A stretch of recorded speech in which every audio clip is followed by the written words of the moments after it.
Yes.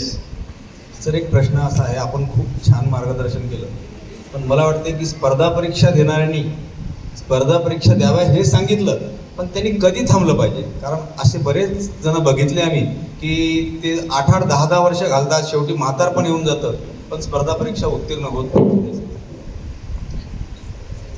इथंच उभा राहतो. तर म्हणजे हा मुद्दा होता, पण काही आमची मित्रमंडळींनी प्रतिसाद दिला, ते निघून जाते. म्हणलं आता आपण वेळीच सावध व्हावं म्हणून बसावं म्हणून मी थांबलो.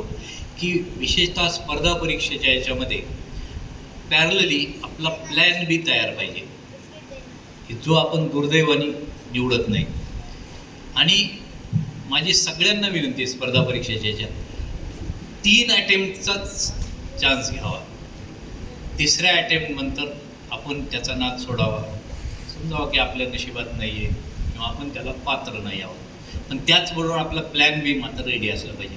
आज दुर्दैवाने आत्ता जे संदीपजी म्हणतात तशी अवस्था आहे की 6-6, 7-7 वर्ष पुण्यात त्या मंगळवार पेठेत अशी तरुण आपली अत्यंत, ज्याला म्हणता येईल आयुष्याचा सोनेरी काळ, हा सगळा वाया घालवत असतात. तर हे 3 वर्ष पुरेसे. पण पॅरलली आम्हाला प्लॅन बी आमचा तयार आहे. म्हणजे एक साधं उपाय सांगतो, याचे काय करावं. मी जर MPSC करतोय तर मी पुण्यात स्टेनोचा क्लास लावायला काय हरकत आहे? आठवड्यात एकदा असतो. आणि मी जर त्याची तयारी केली, आज ज्यावेळेस स्टेनोची जाहिरात येते त्यावेळेस तेवढे स्टेनोग्राफर मिळत नाहीत. आजही ही परिस्थिती आहे.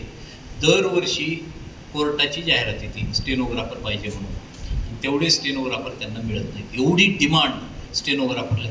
पॅरलली मला MPSC करताना हा कोर्स करायला काय हरकत आहे? काही रोज आठवड्यात 1 तास मी शिकायला जाईल, बसल्या बसल्या प्रॅक्टिस करेल, टायपिंग करेल, DTP करेल आणि स्टेनो. जर माझं हे फसलंच गाडा तर त्या लाईनवर जाईल मी. अशा अनेक गोष्टी. एखादा BCom वाला जर करतोय पॅरलली, त्यांनी DTL करावं. ते केलं तर आज प्रचंड डिमांड आहे टॅक्सेशनमध्ये. आणि म्हणून आपला हा प्लॅन बी, हा विशेषतः स्पर्धा परीक्षा करणाऱ्यांना आपला हा तयार असला पाहिजे.